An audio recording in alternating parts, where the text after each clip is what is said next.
pagi semuanya. Pagi. Memperkenalkan, nama Ibu adalah Rizkawati dari UPTD Pengelolaan Daerah Aliran Sungai Cidrian Cisadane, wilayah kerja Provinsi Banten. Mungkin di sini sudah tahu bendungan Cisadane, ada yang tahu di wilayah Kota Tangerang. Bendungan Cisadane itu dibangun pada saat zaman Belanda, sampai sekarang masih berdiri untuk menahan air dari hulu yang dari batu belah sehingga kehilir ke Tanjung Burung. Adapun terkait air adalah di mana kebijakan pemampatan air di sini kita mengelola dalam pemampatan airnya. Bisa kita lihat di grafiknya bahwa air merupakan kebutuhan utama makhluk hidup, di mana air juga dibutuhkan oleh manusia, oleh masyarakat, baik produksi industri, tenaga listrik, dan lain-lain. Karena itu semakin meningkatnya jumlah manusia, maka semakin berkembangnya daerah-daerah pertanian dan pemukiman, di mana membutuhkan air. Sementara pengerjaan air itu sendiri adalah di sini ada air tawar dari sumber alamnya yang mengalir dari tempat yang lebih tinggi ke tempat yang lebih rendah menuju muara ke laut. Di wilayah Provinsi Banten itu ada sekitar untuk wilayah Tangerang Selatan, Kota Tangerang dan Kabupaten Tangerang itu kita punya situ itu sebanyak 83 situ yang sekarang pengelolaannya adalah di Provinsi Banten. Itu adalah warisan dari Jawa Barat. Provinsi Banten itu terpisah dari Jawa Barat, diwarisi situ masuk Cisadane ini, yang dimana sekarang Cisadane adalah begitu banyaknya masyarakat di sekitaran bantaran Kali Cisadane menggunakan air tawar dan sumber alamnya yang mengalir dari tempat yang lebih tinggi yang mana bermuara di laut. Peraturan dan pemampatan air yang sekarang dijalankan adalah yaitu bisa dilihat di sini pasal 30 ayat 2 dan 3 peraturan pemerintah nomor 38 tahun 2011 tentang sungai, yang menyatakan adalah pemampatan sungai sebagaimana dimaksud, yaitu satu, meliputi pemampatannya rumah tangga, pertanian, sanitasi lingkungan, industri, pariwisata, olahraga, pertahanan, perikanan, pembangkit tenaga listrik dan transportasi. Di mana pengembangan sungai sebagaimana dimaksud ayat 1 dilakukan dengan tidak merusak ekosistem, yaitu ekosistem sungai mempertimbangkan karakteristik sungai juga, kelestarian juga keanekaragaman hayati serta keberkasan dan aspirasi daerah atau masyarakat setempat. Jadi saat ini memang pemerintah sedang mengelola tentang peraturan pemampatan air di wilayah Sungai Cidrian Cisadane. Pasal 31 juga merupakan peraturan pemerintah nomor 38 yang tahun 2011 tentang sungai, yang menyatakan bahwa pemampatan sungai sebagaimana dimaksud dalam pasal 30 ayat 1 dilakukan dengan ketentuan mengutamakan pemenuhan kebutuhan pokok dulu untuk sehari-hari, pertanian, dan sistem irigasi yang sudah ada. Pengalokasian kebutuhan air aliran pemeliharaan sungai dalam melakukan pemampatan sebagai dimana dimaksud ayat 1 dilarang mengakibatkan terjadinya pencemaran dan mengakibatkan terganggunya aliran sungai dan atau keruntuhan tebing sungai. Karena di sini kita mengelola juga tentang peraturan pemerintah nomor 38 2011 tentang sungai, peraturan pasal 59 peraturan pemerintah daerah nomor 38 tahun 2011 juga tentang sungai. Kebijakan pengelolaan sumber daya air itu di mana pemampatan air sungai itu adalah kapasitas air sungai itu sendiri untuk pemampatan air sungai baik untuk keperluan irigasi, perumahan dan industri. Karena di daerah Kota Tangerang itu sudah padat dengan penduduk dan industri sehingga keperluan air irigasi ini harus dibagi-bagi dari bendungan Cisadane. Ini adalah kegiatan yang dilakukan oleh UPTD Cidrian Cisadane, yaitu adalah pengukuran debit air. Jadi pengukuran debit air ini adalah melihat seberapa besar air yang dikirim dari Bogor sehingga diukur dalam parameter ini untuk menentukan seberapa nanti air yang akan sampai ke bendungan Cisadane. Benar, Pak? Ada beberapa kegiatan juga di UPTD Cijan Cisadane, yaitu pengukuran fiskal. Jadi ini fiskal yang disimpan di bendungan Hulu yang di wilayah Bogor. Kan dengan ketinggian muka air, kalau sudah mencapai batas level kuning itu kita harus hati-hati, karena air itu debitnya semakin tinggi akan sampai ke bendungan Cisadane. Untuk menahan air itu harus air itu terbuang ke laut dengan hitungan km dia ini. Untuk mengetahui kapasitas seberapa tinggi muka air yang ada, nanti dihitung daya tampung air debitnya untuk sampai ke hilir. Mungkin ini rumus hitungan metode air ya. Penyalurannya adalah di mana penyaluran air itu bisa ke irigasi, perumahan, dan industri. Ini adalah penyaluran yang ke industri. Sekarang ini pengelolaan ini ke industri, ada yang ke PDAM, ke perusahaan swasta. Sementara kalau ini adalah irigasi untuk wilayah kabupaten, pengaliran air ini akan dialirkan ke sawah, ke kebutuhan sarana dan prasarana masyarakat. Nah, ini adalah penampingan untuk ini sebutnya PDAM. Jadi PDAM itu tidak jauh dari pintu air 10. Dia akan menampung air ini untuk mengambil air permukaannya untuk diolah dan dimanfaatkan oleh masyarakat. Nah, permasalahannya adalah di mana kita sebagai manusia ini banyak konflik. Air curah hujan ini besar dari hulu untuk bisa dimanfaatkan oleh masyarakat. Kadang air yang diterima pada saat kita dihilir adalah air yang sudah begitu deras, sehingga pada saat kita tidak bisa menampung air itu limpas sehingga banyak terjadi kota Tangerang itu kebanjiran. Terus air ini juga kadang dari industri juga tercemar. Tapi kita setiap hari itu mengukur debit air dan mengukur pencemaran air itu sendiri, sehingga masyarakat bisa menerima air itu layak untuk dimanfaatkan oleh masyarakat air, pengguna air, yaitu pertanian, industri, dan PDAM. Masalah air sungai banyak banget ya, masalah tentang water konflik, yaitu pencemaran air yang mana kualitas air itu tidak bagus sehingga mutunya tidak dapat digunakan. Tapi untuk saat ini Cisadane alhamdulillah kita mengelola untuk mengukur kualitas air, bila mana ada nanti pada saat pengambilan sampel air ada kotoran ataupun semacam penurunan kualitas air, itu akan kita telah lagi dari mana nih sumber permasalahan air ini. Dengan itu nanti kita akan memberikan teguran terhadap industri ataupun air ini, masyarakat yang pembuangan airnya tidak langsung ditampung langsung ke sungai, sehingga itu banyak hal yang harus kita diskusikan dengan antara pemerintah kabupaten kota dan pemerintah Tangerang Selatan, karena wilayah di Cisadane adalah 3 wilayah, yaitu Kabupaten, Kota Tangerang, dan Tangerang Selatan. Untuk konservasi airnya sendiri adalah perlindungan terkait pengelolaan lingkungan hidup, di mana sistematis ini terpadu dan dilakukan untuk fungsi lingkungan hidup, mencegah pencemaran dan kerusakan.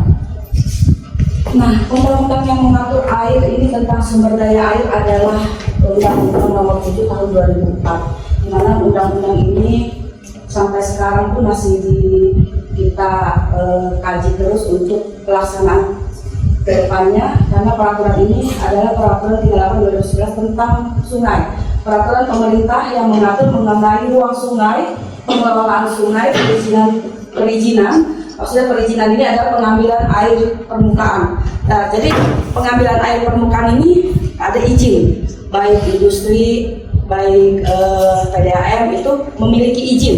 Izin itu yang dikelola oleh pemerintah Provinsi Banten. Sistem informasinya adalah kita menginformasikan kepada masyarakat maupun industri dan lain-lain terkait debit air ataupun curah hujan yang akan diterima oleh warga Kota Tangerang dengan cara itu adalah memberikan sistem informasi melalui media online ataupun billboard yang sudah tersedia di daerah lingkungan UPTD Ciburian Cisadane. Contoh permasalahan air adalah pencemaran air dari sektor pertanian. Sektor pertanian juga memberikan kontribusi yang kadang baik untuk air, tapi kadang juga ada mereka memberikan pencemaran air seperti mereka bertani tapi air itu dari kotoran binatang akhirnya sampai ke indikasi yang tersebar di pemerintah kami. Pencemaran air limbah industri sudah sangat jelas. Nah, penggunaan bahan peledak untuk menangkap ikan, nah ini yang sangat tidak dibolehkan dan ini sangat dilarang. Sampai saat ini pun ini selalu di-warning kalau kita bahwa ini yang sangat riskan sekali ya, karena bisa merusak ekosistem di dalam air. Pencemaran air karena penggundulan hutan. Kalau penggundulan hutan itu udah pasti ya, kalau pasti hutannya gundul, otomatis imbasnya akan nanti pada saat air hujan turun dengan debit yang tinggi pasti akan terjadi kebanjiran. Air peternakan, pencemaran air bisa ke peternakan dan perikanan, pencemaran air karena limbah rumah tangga. Nah ini yang sering terjadi konflik di Kota Tangerang. Ini konflik sangat krusial ya, pencemaran air karena limbah rumah tangga. Nah ini nanti mungkin Pak Risonda bisa menjelaskan ya Pak, konfliknya begitu banyak. Permasalahan air sungai yaitu limbah sungai, ini adalah contoh yang selalu kita lakukan pada saat kita mengambil apa sih permasalahan air ini, sehingga air ini tidak bersih, sehingga tidak melihat sungai itu warnanya bagus. Ini adalah limbah masyarakat, limbah yang dibuang oleh masyarakat ke kali karena mungkin mereka ini merasa di pinggiran sungai, jadi untuk membuang itu mudah ke sungai kecil ini ya, ke sungai besar dibuang, tapi dia tidak tahu akan dampak dari membuang sampah itu. Karena Kota Tangerang itu adalah masyarakat yang sudah padat penduduk, dikelilingi oleh sungai-sungai kecil, sementara kalau masyarakatnya tidak diberikan untuk budaya membuang sampah di pada tempatnya, inilah yang terjadi saat ini, dan ini sekarang sedang kita sosialisasikan bagaimana masyarakat itu bisa punya budaya untuk membuang sampah tidak berkali. Ini hasil kita menguji pada saat di industri, jadi ada pembuangan air yang limbahnya itu sampai ke sungai, dan ini keterbuangan itu Sungai Cisadane, tapi sekarang sudah selesai prosesnya dan mereka akan membuat penampungan sebelum air limbah itu terbuang. Ini hanya kebocoran sebetulnya, tapi itu kebocoran saja, tapi dampaknya sangat besar di masyarakat. Dan ini yang terjadi benar ternyata di wilayah Kota Tangerang ya. Cara mencegah pencemaran air yaitu melakukan pengelolaan limbah dengan benar. Nah ini yang harus kita sosialisasikan terkait pengelolaan limbah yang baik dan benar. Penggunaan bahan-bahan di rumah tangga yang ramah lingkungan, tidak membuang sampah dan di sungai atau sumber air. Ini masyarakat ini masih kadang sulit sekali ya, karena budaya membuang sampah ke kali lebih mudah, tapi tidak melihat akan dampak yang akan terjadi pada saat nanti setelah air itu tidak bisa teraliri. Penggunaan deterjen pun yang sebetulnya harus ramah lingkungan, yang bisa di lingkungan air itu saya tidak perlu dengan cara menampung lagi kalau memang sudah deterjen itu sudah ramah lingkungan ya. Rutin melakukan upaya pembersihan. Kalau terkait rutin melakukan upaya pembersihan sumber air adalah sudah dilakukan oleh UPTD. UPTD itu sudah punya program kita ada tenaga harian lepas yang mana tiap hari mereka berangkat dari kantor sekitar 100 orang, itu dibagi untuk mengangkat gulma ataupun sampah-sampah di pinggiran bantaran sungai. Selanjutnya adalah penanggulangan permasalahan air sungai, yaitu melakukan pengolahan limbah dengan baik dan benar, menggunakan bahan-bahan yang ramah lingkungan seperti yang tadi disampaikan, tidak limbah sampah juga sungai, menggunakan deterjen, ini tadi sama saja, dan menanam pohon di setiap lahan yang tersedia. Pemanfaatan air sesuai kapasitas yang diberikan izinnya dan peruntukannya. Kadang ini juga banyak masalah terkait pemanfaatan air yang kadang melebihi kapasitas yang diberikan izin. Seperti halnya perusahaan yang diberikan izinnya dengan penampungan debit air sekian, tapi kadang melebihi izinnya, tapi tetap akan pantau melalui kalau untuk PDAM nih Pak, saya kurang lihat ya, bahwa setiap bulan itu kita selalu menguji meter air. Jadi walaupun bukan hanya di PDAM aja meter air itu diuji, tapi meter air itu tetap diuji di UPTD Cisadane untuk mengetahui pemanfaatan dan kapasitas yang diberikan izinnya. Jadi bukan selama ini kan kita tahu meter air adanya di PDAM, tapi kita sebagai pemerintah Provinsi Banten itu sudah melakukan menjadi terhadap perusahaan-perusahaan yang menggunakan dan mengambil air permukaan di wilayah daerah Cibulan Cisadane. Banyak juga nih, nanti bosan nggak? Cukup ya. Ini adalah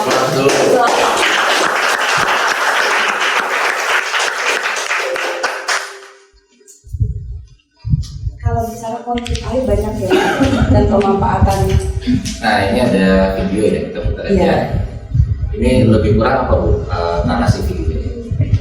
Terkait pemanfaatan air yang dilakukan di UPTD Cibulan Cisadane, ada dua video Pak, yang dipakai video yang apa? Yang ada pengangkatan sampah. Oh iya, boleh. Ini monitoring yang dilakukan di UPTD kita ya. Ini adalah pengukuran debit air. Jadi debit air itu setiap hari itu diukur oleh petugas pengukur debit air. Ini di sungai untuk mengukur debit air. Dari dulu memang kecil air itu, tapi nyampe ke Cisadane itu besar. Kita simpan CCTV juga. Nah ini fiskal. Ini fiskal untuk mengukur ketinggian muka air. Nah, setiap hari kita harus mengukur ketinggian muka air dengan volume air yang turun untuk mengetahui seberapa besar air ini sampai ke bendungan. Ini di Batu Belah nih Pak. Ini Batu Belah. Nah, ini petugas pengukuran debit air kita terkait. Ini nih, kadang kita kendala di sini Pak. Pada saat fiskal itu dipasang, ada saja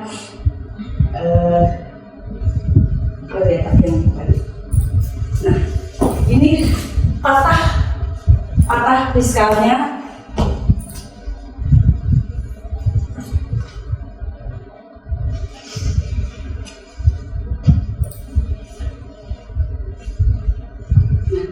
Ini kadang hal yang seperti ini, kadang permasalahan yang memang banyak faktor di lapangan yang dikerjakan oleh tim pemanfaatan air. Kadang fiskal ini tiba-tiba patah, jadi ukuran air pun kadang walaupun diameternya sedikit itu sangat cepat sekali nanti pada saat debit itu nyampe ke bendungan. Tapi ini setiap itu juga akan diperbaiki sesuai dengan apa yang diprogramkan oleh kita. Ini pekerjaan pegawai UPTD Cibulan Cisadane.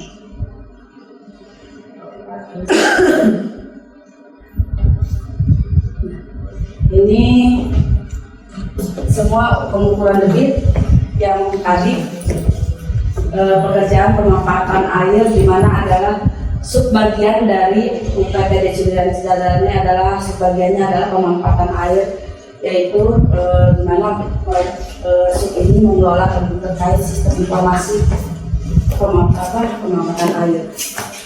Dalam isu ketahanan air sebagai tema besar, jadi kita bagi dalam 3 dimensi lebih kurang relasinya dengan ada power relation dalam pemerintah bisnis publik, yaitu water justice, keadilan air, water conflict, ya water justice dengan water conflict kan saling beririsan ya. Pada saat ada water conflict, mungkin ada potensi water injustice. Misalnya dalam ilustrasi yang beliau sampaikan tadi kan, pada saat orang kemudian harus mengakses sumber daya air yang sama di wilayah yang tinggal yang sama, utamanya di wilayah urban. Kenapa kemudian di wilayah urban lebih kompleks permasalahannya? Kan ada water usage behavior. Tadi ditunjukkan perilaku water usage behavior itu bukan hanya perilaku mandinya berapa jam gitu sehingga boros-boros air, atau kan seringkali kita lihatnya di beberapa tempat umum di kita ya. Saya sering loh matiin air keran yang ngocok di WC kampus, serius. Orang udah pakai, biarin aja gitu ya, dengan harapan bahwa embernya biar nggak kosong. Nah itu water usage behavior yang paling sederhana. Tapi yang mungkin lebih advance, lebih kompleks kan, kita bisa lihat bahwa paparan beliau tadi menunjukkan bilang permasalahannya terus ada ya Bu ya. Air kan bisa lebih sekali gitu ya, banjir, airnya meluap, atau air juga bisa kurang. Nah artinya bahwa ada literasi air